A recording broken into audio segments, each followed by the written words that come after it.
and you are taking your own sweet time to adjust to all these hormonal, changes. Now coming to ovaries.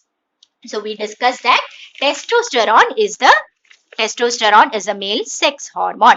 Now coming to ovaries. Ovaries are present only in females. There are two ovaries which are present on either side of your uterus. Okay. So if you see ovaries produce two female hormones. Unlike males, which have only one hormone, ovaries produce two female hormones, which is estrogen and progesterone. Estrogen and progesterone. There are two female hormones. Okay. What is the function of estrogen? If you see estrogen controls the development of female sex organs. Okay. Estrogen controls the development of female sex organs as well as feminine features like secondary female sexual characters like what? Female voice, having a high pitched voice, soft skin, development of the mammary gland for breastfeeding, and all these things happen because of the female uh, female hormone, which is estrogen. So they control the development of the female sex organ as well as the secondary sexual characters of the female, which is development of the mammary gland, having a feminine voice, having soft skin, etc., are controlled by estrogen. By all these changes of the estrogen, it is associated to female puberty by about 10 to 12 years. Actually, females have puberty earlier than males. Yeah, males have puberty at the age of 13 to 14 years, but then females, if you see, they have their puberty at the time of 10 to 12 years. Okay. So, uh, coming to the second, estrogen, we already discussed. Coming to the second one, which is the progesterone. What is the function of progesterone? Progesterone controls the, changes, uterus changes. There are a lot of changes happening in your uterus during your menstrual cycle. All the changes which the uterus undergoes. Uterus is a main organ where your baby grows in females, right?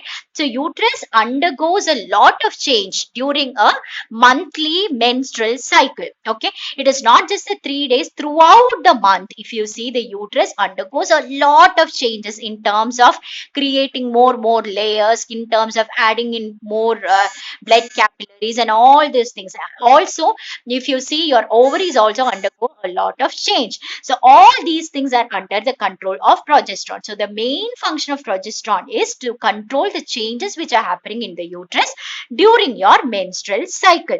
Also, once a pregnancy is commenced, once a female gets pregnant, progesterone helps to maintain the pregnancy. If sufficient progesterone is there, pregnancy cannot be maintained. The child may not grow properly inside the uterus, inside the womb. So progesterone helps to maintain the pregnancy as well. Also, ovaries, also progesterone helps in progesterone and estrogen. Both of them help together, help in, you know, uh, creating the female gametes, pregnancy, as well as breastfeeding. Okay. Breastfeeding means creation of the mammary glands and creating proper lactation milk. So these two hormones are, helpful in all the aspects of pregnancy. That is creation of the ova, which is a female gamete. During pregnancy, also maintaining the pregnancy, both estrogen and progesterone helps, as well as during the breastfeeding, creation of the milk and proper lactation happens because of progesterone and estrogen. So that is a function of the ovaries. Now, if you see, we covered almost 9 glands over here. See, hypothalamus secretes releasing and inhibitory hormones. Pituitary gland creates a growth hormone. Thyroid gland creates thyroxine, which controls metabolism of carbohydrates and other stuff. Parathyroid gland creates parathormone, which controls the calcium and phosphate level. Thymus gland is important for creating a proper immune system. Pancreas creates insulin, adrenaline. Adrenal glands create adrenaline, which helps us cope up with emergency situation. Ovaries create two kind of hormones, which is progesterone and estrogen. And testes creates testosterone, which is related to the male sexual characters.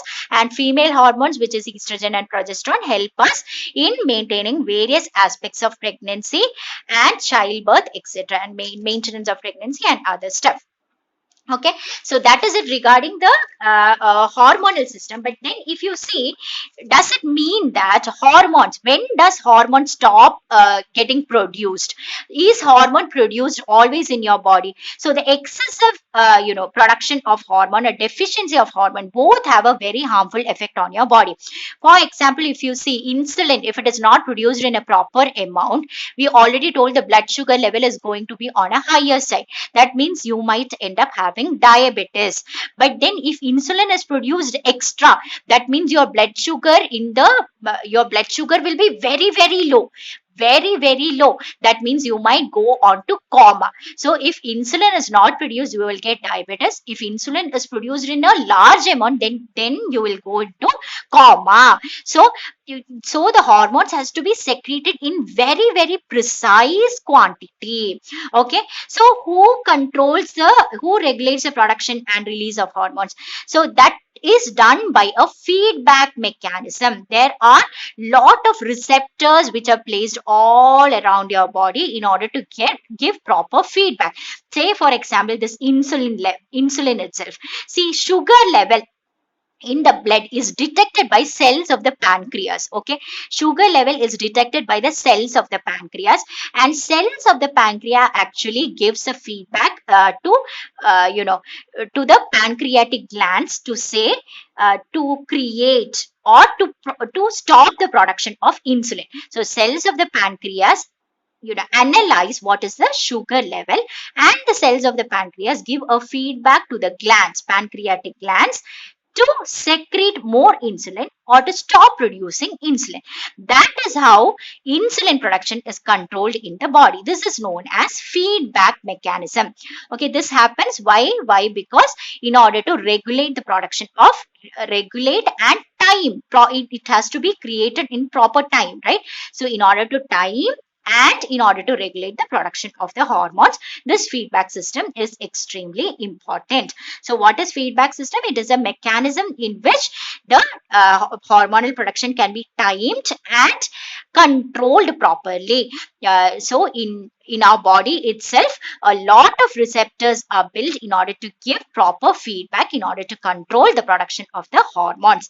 Example is the cells of the pancreas can detect the blood sugar level and control the secretion of the insulin into the blood. Okay, so we are done with the hormonal system. Now we have only one more topic to cover, which is the plant hormone system.